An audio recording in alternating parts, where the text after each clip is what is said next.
दिव्यै छविसुन्दराय तस्मै महाप्रेमरसप्रदाय चैतन्यचन्द्राय नमो नमस्ते।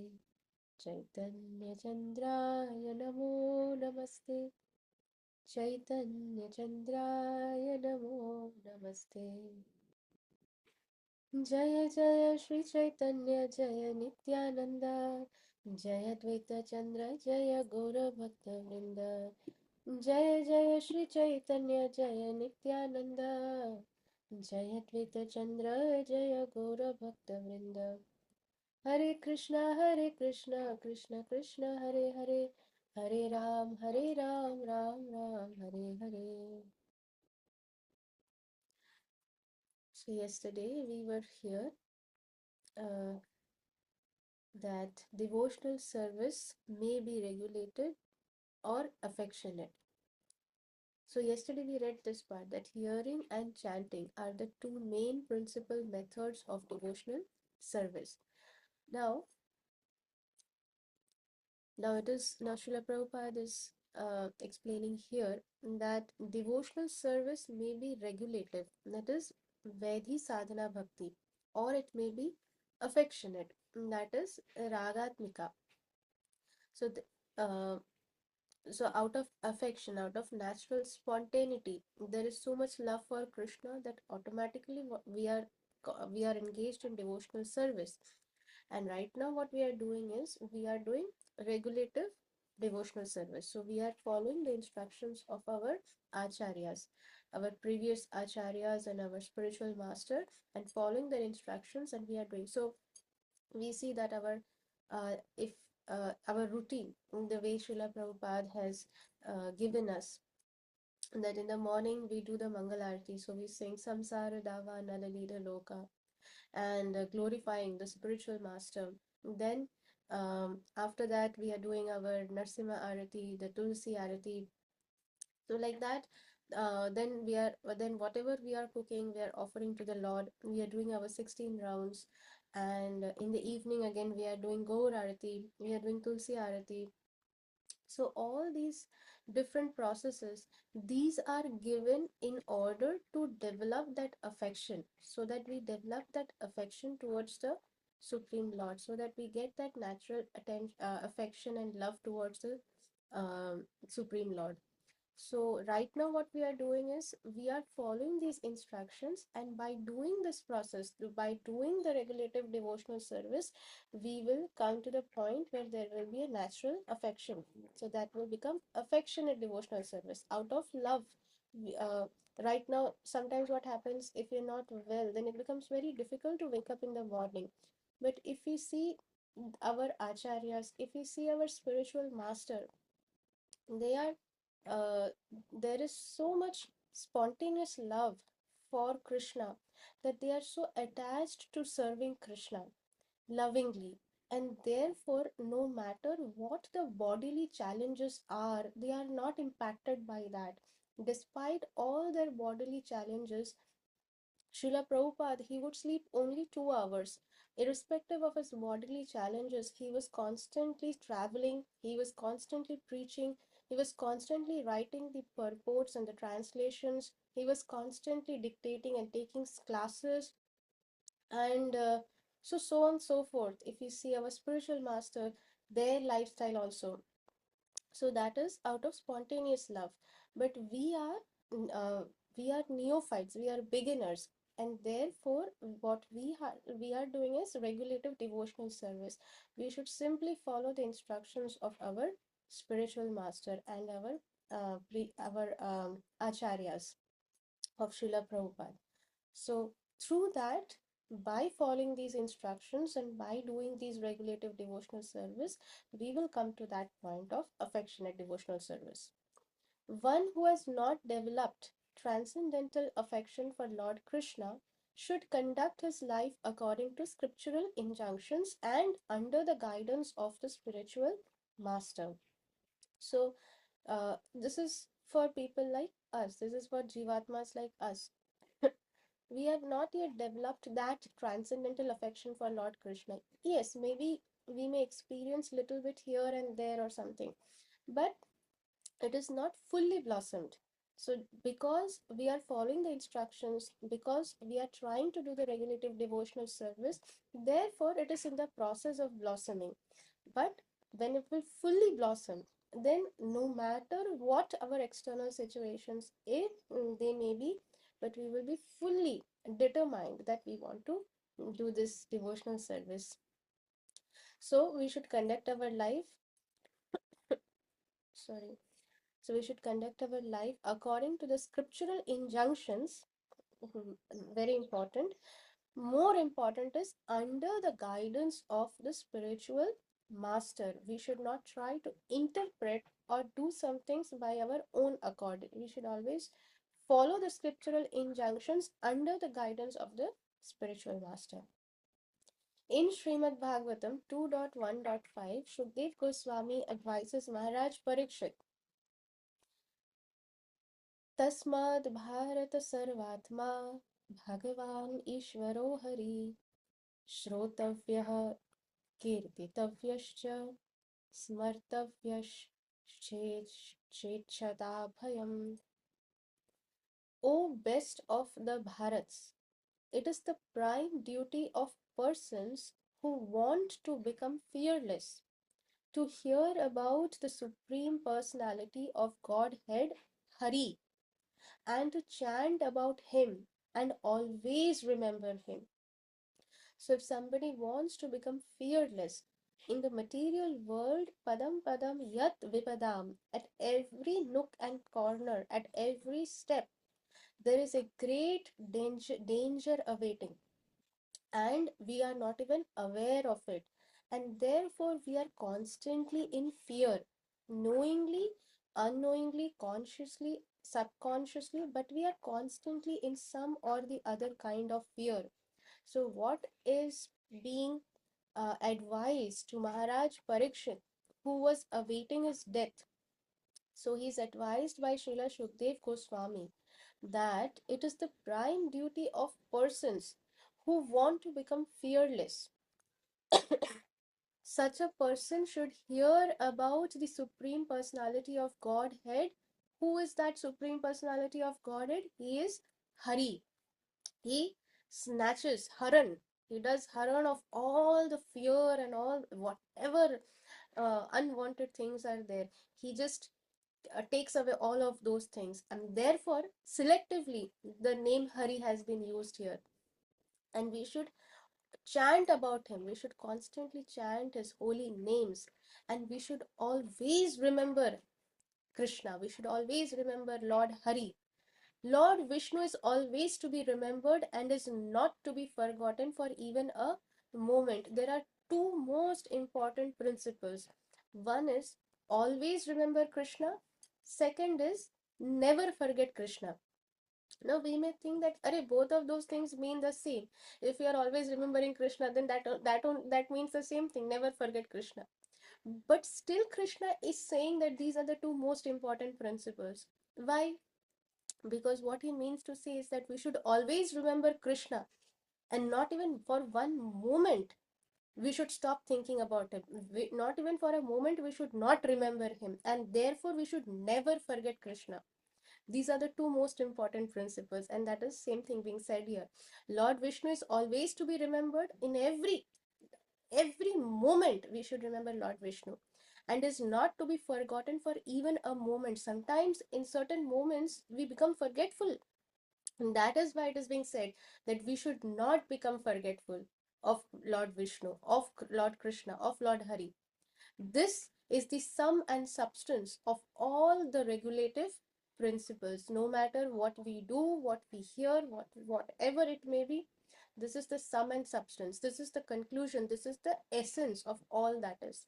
Always remember Krishna, never forget Krishna. Even the gopis in the Gopi Geet, they are saying this, that um, Shravan Mangala Srimadatata.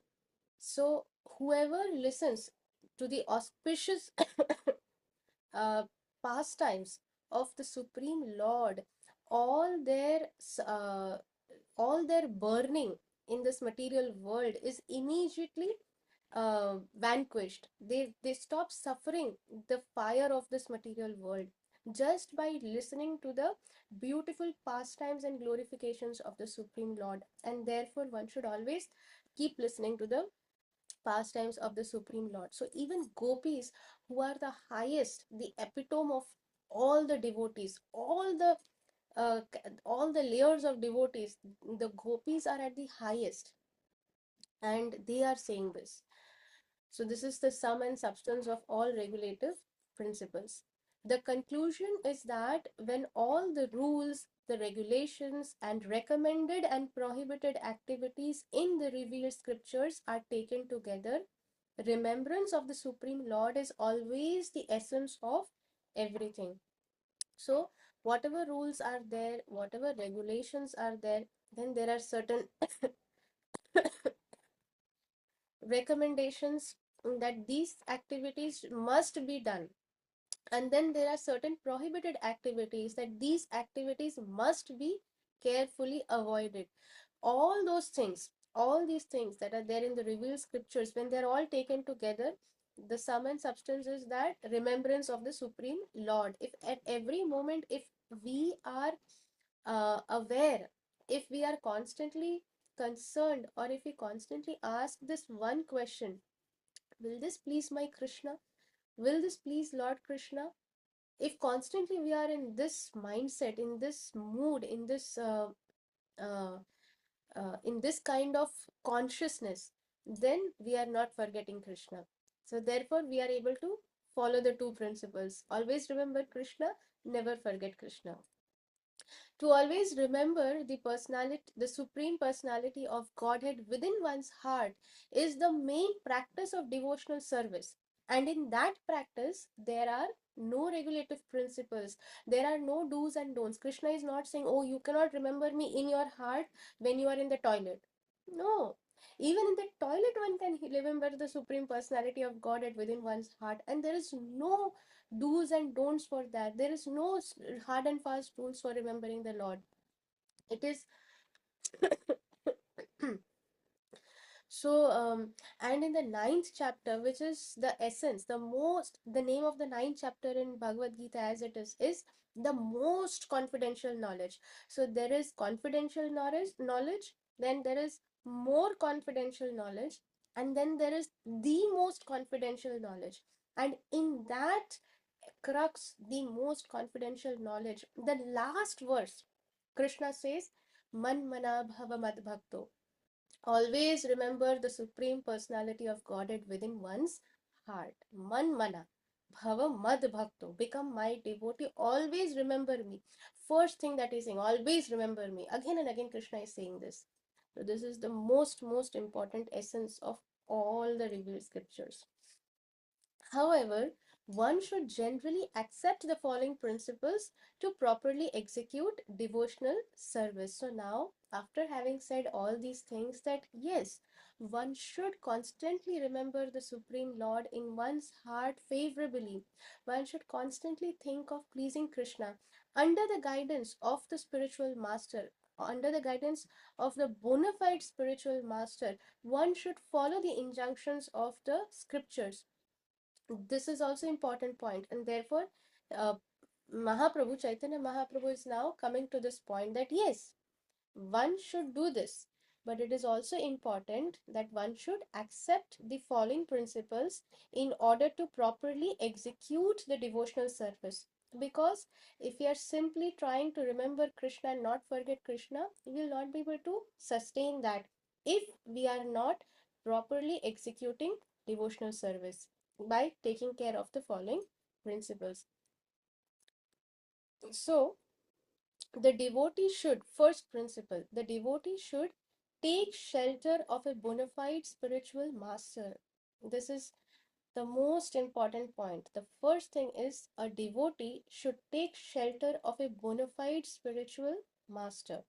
Second, the devotee should receive initiation from the spiritual master. Okay, I've taken shelter of a bona fide spiritual master, but now I'm not taking I'm not taking that effort or the sincere interest to take initiation. that means somewhere there is a lag, that somewhere there is, I'm not ready to commit. That means I'm not really surrendered. Not ready to commit means what? That there is a fear that, oh, if I commit, if I surrender, then I will not be able to do sense gratification. Some, so all those thoughts may come.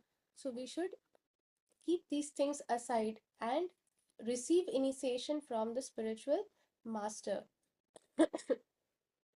Then third is to serve the spiritual master. There is Vapu Seva and there is Vani Seva. Vapu Seva means when we are physically serving the spiritual master.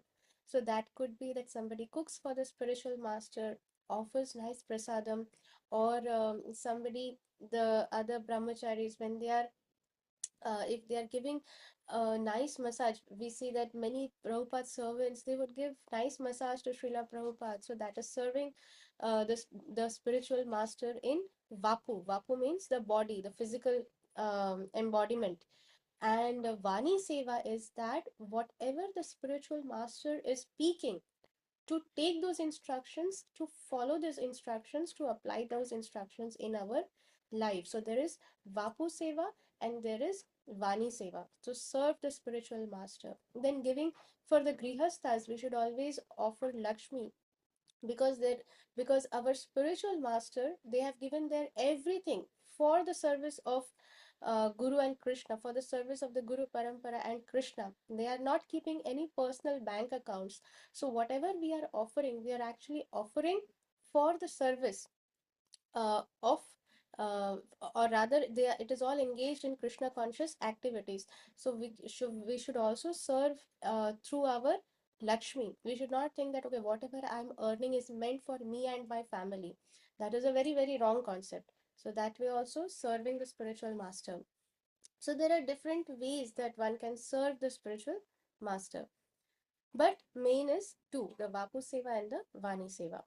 Then fourth is inquire and learn love from the spiritual master. So whatever doubts, whatever queries are there, to understand Bhagavad Gita, to understand Srimad Bhagavatam, to understand the instructions of Krishna, we should inquire submissively from the spiritual master and learn to love, how to love, how to, because we all want love of Krishna. So we should learn from the spiritual master, because the spiritual master is an expert. He's in our morning Guru Ashtakam, in the Mangala Aarti, we are singing these 8 verses which are very beautifully describing how the spiritual master is serving at the lotus feet of Shri Radha and Krishna, and how the spiritual master is so dear to Srimati Radharani and to Krishna, and how the spiritual master is the most confidential servant of Shri Radha and Krishna. So this glorification is there in the 8 verses, and therefore the spiritual master knows he is he's having this, he's owning the wealth of Krishna Prem, and therefore we should submissively inquire from the spiritual master that please teach me how to love Krishna. But before that, we should also inquire about the other um, the other understanding, the instructions of Krishna, and how to practice devotional service, all these things.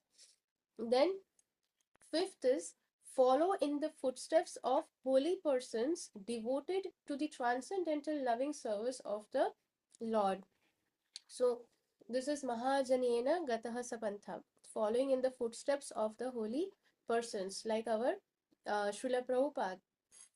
Srila Prabhupada has shown us there is nothing that is not given by Srila Prabhupada. He has given us the complete uh, everything in a nutshell, and everything is there that Srila Prabhupada has given. Uh, Tulsi Arati, when somebody is doing Tulsi Arati, in the Tulsi Arati itself, there is this verse, এই নিবেদন ধরো সখীরানুগত করো সেবায় অধিকার দিয়ে করো নিজ দাসী. So we are praying to Srimati Tulsi Maharani that please accept my this humble request. এই নিবেদন ধরো, ए निवेदन धरो सखीर अनुगत करो. Please make me the maid servant or the assistant or the servant of the Sakhis. Sakhir Anugata Karo. Sakhi means, so Radha Rani's Ashta Sakhis are there, Manjaris are there.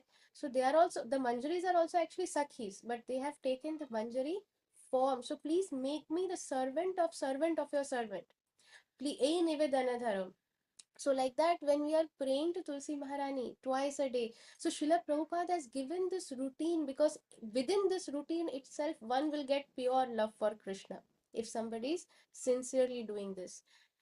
So, so following the footsteps of holy persons devoted to transcendental loving service of the Lord. Be prepared to give up all kinds of enjoyment and suffer all kinds of miseries for the satisfaction of Krishna. But this point needs to be understood properly. So, Krishna willing, we'll continue reading tomorrow and we'll pause here for today. Thank you very much, dear devotees, for your very kind association. Vancha kalpatarubhyascha kripa sindhubhya च पतितानां पावनेभ्यो वैष्णवेभ्यो नमो नमः. अनंत कोटि वैष्णव वृंद की जय. श्रील जय पताका स्वामी गुरु महाराज की जय. श्रील प्रभुपाद की जय. श्रील कृष्णदास कविराज गोस्वामी महाराज की जय. निताय गौर प्रेमानंदे. हरि हरि बोल. हरे हरी हरी श्री श्यामा करुणामयी माता जी की जय. हरि बोल. निताय गौर हरी बोल. प्रेमानंदे. हरि हरि बोल.